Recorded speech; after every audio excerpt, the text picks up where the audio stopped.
My name is Simon Sinek, and I have a clear vision of what I want to build in this world. I imagine a world in which the vast majority of people wake up every single morning inspired to go to work, feel safe when they're there, and return home fulfilled at the end of the day. I promise you, our guests will help you acquire the behaviors and thought patterns you need to be successful in anything that you're trying to accomplish. I have yet to give a speech or have a meeting where somebody doesn't ask me the millennial question. What's the millennial question? Apparently millennials as a generation, which is a group of people who were born approximately 1984 and after, are tough to manage. And they're accused of being entitled and narcissistic, self-interested, unfocused, lazy. But entitled is the big one. And because they confound leadership so much, what's happening is leaders are asking the millennials, what do you want? And millennials are saying, we want to work in a place with purpose, love that. We want to make an impact, you know, whatever that means. We want free food and beanbags. And so somebody articulates some sort of purpose, there's lots of free food and there's beanbags, and yet for some reason they're still not happy. And that's because they're missing, there's a missing piece. What I've learned is that I can break it down into four pieces, right? There are four things, four characteristics.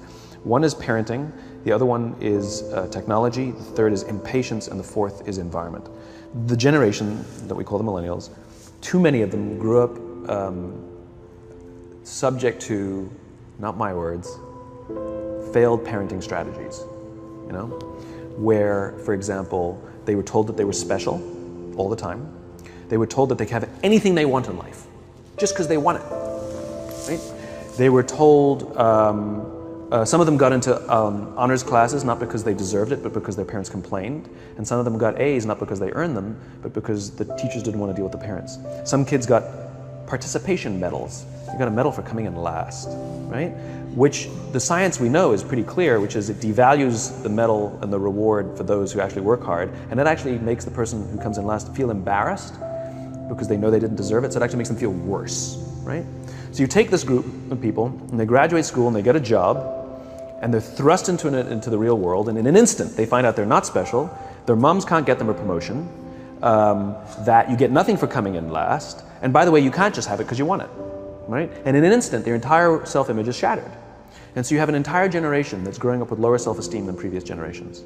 The other problem, to compound it, is we're growing up in a Facebook, Instagram world. In other words, we're good at putting filters on things. We're good at showing people that life is amazing even though I'm depressed, right?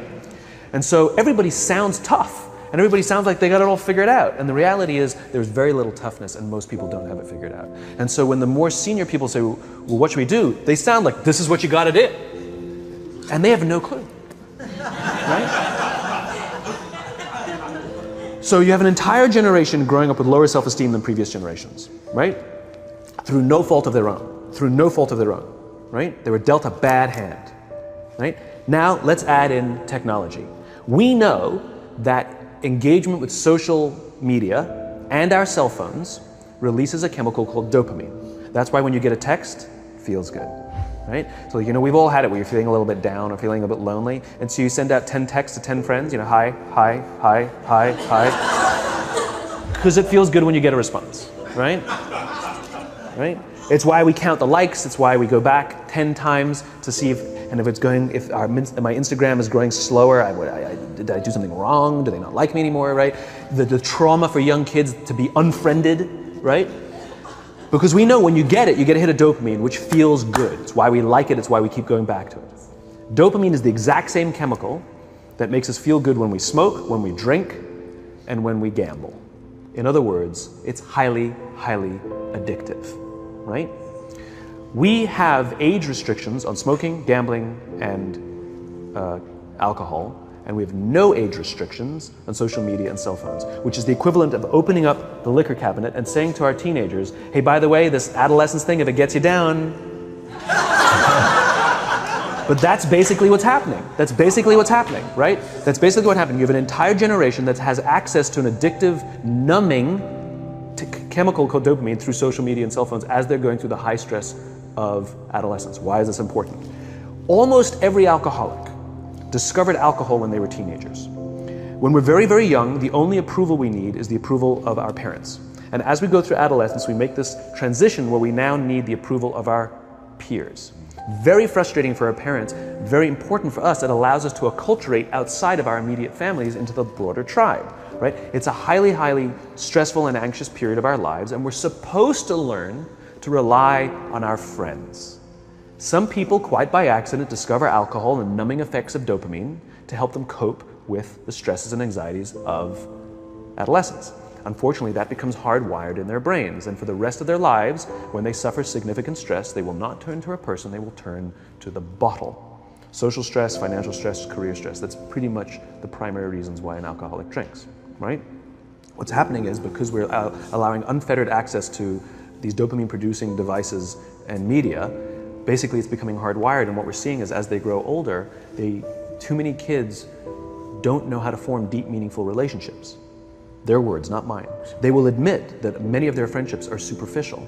They will admit that their friends, that they don't count on their friends, they don't rely on their friends, they have fun with their friends, but they also know that their friends will cancel on them if something better comes along. Deep, meaningful relationships are not there because they never practice the skill set, and worse, they don't have the coping mechanisms to deal with stress. So when significant stress starts to show up in their lives, they're not turning to a person, they're turning to a device, they're turning to social media, they're turning to these things which offer temporary relief. We know, the science is clear, we know that people who spend more time on Facebook suffer higher rates of depression than people who spend less time on Facebook, right? These things balanced. Alcohol is not bad, too much alcohol is bad. Gambling is fun, too much gambling is dangerous, right? There's nothing wrong with social media and cell phones. It's the imbalance, right? If you're sitting at dinner with your friends and you're texting somebody who's not there, that's a problem. That's an addiction. If you're sitting in a meeting with people you're supposed to be listening to and speaking, and you put your phone on the table, face up or face down, I don't care, that sends a subconscious message to the room that you're just not that important to me right now, right? That's what happens. And the fact that you cannot put it away is because you are addicted, right? If you wake up and you check your phone before you say good morning to your girlfriend, boyfriend, or spouse, you have an addiction. And like all addiction, in time, it'll destroy relationships, it'll cost time, and it'll cost money, and it'll make your life worse, right? So you have a generation growing up with lower self-esteem that doesn't have the coping mechanisms to deal with stress, right? Now you add in the sense of impatience, right? They've grown up in a world of instant gratification. You want to buy something, you go on Amazon, it arrives the next day. You want to watch a movie? Log on and watch a movie. You don't check movie times. You want to watch a TV show? Binge. You don't even have to wait week to week to week, right? I know people who skip seasons just so they can binge at the end of the season, right? Instant gratification. You want to go on a date, you don't even have to learn how to be like, hey. You don't even have to learn and practice that skill. You don't have to be the uncomfortable one who says yes when you mean no and says no when you mean no, but yes when you... You don't have to swipe right. Bang, I'm a stud. Right? You don't have to learn the social coping mechanisms, right? Everything you want, you can have instantaneously. Everything you want, instant gratification, except job satisfaction and strength of relationships. There ain't no app for that. They are slow, meandering, uncomfortable, messy processes.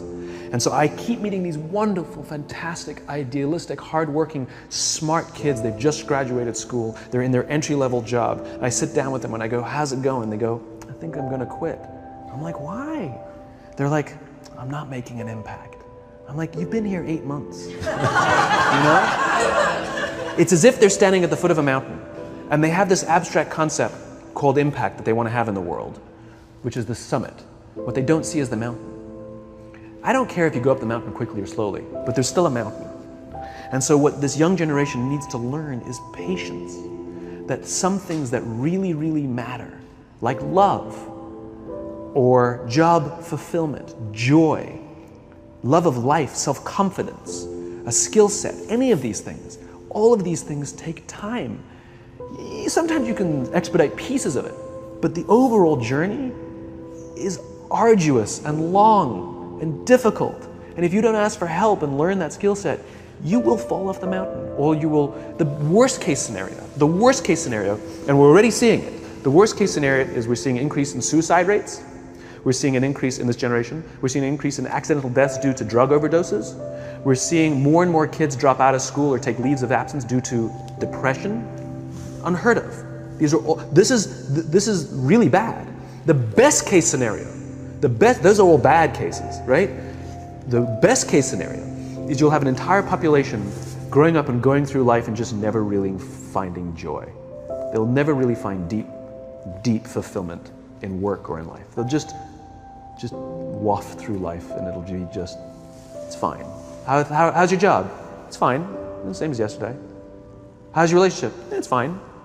Like that's the best case scenario, which leads me to the fourth point, which is environment, which is we're taking this amazing group of young, fantastic kids who were just dealt a bad hand. It's no fault of their own. And we put them in corporate environments that care more about the numbers than they do about the kids. They care more about the short-term gains than the long-term life of this young human being. We care more about the year than the lifetime, right? And so we are putting them in corporate environments that aren't helping them build their confidence, that aren't helping them learn the skills of cooperation, that aren't helping them overcome the challenges of a digital world and finding more balance, that isn't helping them overcome the need to have instant gratification and teach them the joys and impact and the fulfillment you get from working hard on something for a long time that cannot be done in a month or even in a year. And so we're thrusting to them in corporate environments, and the worst part about it is they think it's them. They blame themselves. They think it's them who can't deal. And so it makes it all worse. It's not. I'm here to tell them it's not them. It's the corporations, it's the corporate environments, it's the total lack of good leadership in our world today that is making them feel the way they do. They were dealt a bad hand, and I hate to say it, but it's the company's responsibility. Sucks to be you, like we have no choice, right?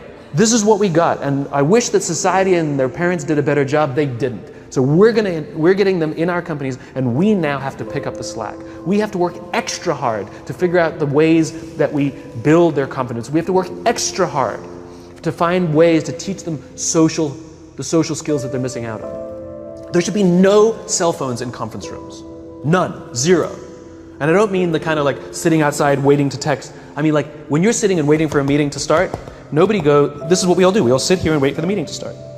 Meeting starting? Okay. And we start the meeting. No, that's not how relationships are formed. Remember we talked about it's the little things? Relationships are formed this way. We're waiting for a meeting to start and we go, how's your dad? I heard he was in the hospital. Oh, he's really good. Thanks for asking. He's actually at home now. Oh, I'm really glad. It was really amazing. I know, it was really scary for a while. That's how you form relationships. Hey, did you ever get that report done? Oh my God, no, I didn't. I'll help you out. Can I help you out with that? Really? That's how trust forms. Trust doesn't form in an event, in a day. Even bad times don't form trust immediately. It's the slow, steady consistency. And we have to create mechanisms where we allow for those little innocuous interactions to happen. But when we allow cell phones in conference rooms, we just, okay, have the meeting. And then my favorite is like when there's a cell phone there and you go like this, you go. It rings and you go. I'm not going to answer that. Mr. Magnanimous, you know? When you're out for dinner with your friends, like I do this with my friends. When we're going out for dinner and we're leaving together, we'll leave our cell phones at home. Who are we calling? Maybe one of us will bring a phone in case we need to call an Uber or take a picture of our meal. Goes without saying, come on. I'm an idealist, but I'm not insane. You know? At a heathen. I mean, it looked really good. We'll take one phone. And so it's like an alcoholic. The reason you take the alcohol out of the house is because we cannot trust our willpower. We're just not strong enough. But when you remove the temptation, it actually makes it a lot easier. And so when you just say, don't check your phone, people literally will go like this. And somebody will go to the bathroom, and what's the first thing we do? Because I wouldn't want to look around the restaurant for a minute and a half, you know? But if you don't have the phone, you just kind of enjoy the world. And that's where ideas happen. The constant engagement is not where you have innovation and ideas. Ideas happen when our minds wander and we go, and you see something, I bet they could do that. That's called innovation, right? But we're taking away all those little moments, right? You should not, and none of us should charge our phones by our beds. We should be charging our phones in the living rooms, right? Remove the temptation. You wake up in the middle of the night because you can't sleep, you won't check your phone, which makes it worse. But if it's in the living room, it's relaxed, it's fine. But it's my alarm clock. Buy an alarm clock. They cost $8, right? I'll buy you an alarm, right? But the point is we now in industry, whether we like it or not, we don't get a choice. We now have a responsibility to make up the shortfall and to help this amazing, idealistic, fantastic generation build their confidence, learn patience, learn the social skills, find a better balance between life and technology. Because, quite frankly, it's the right thing to do.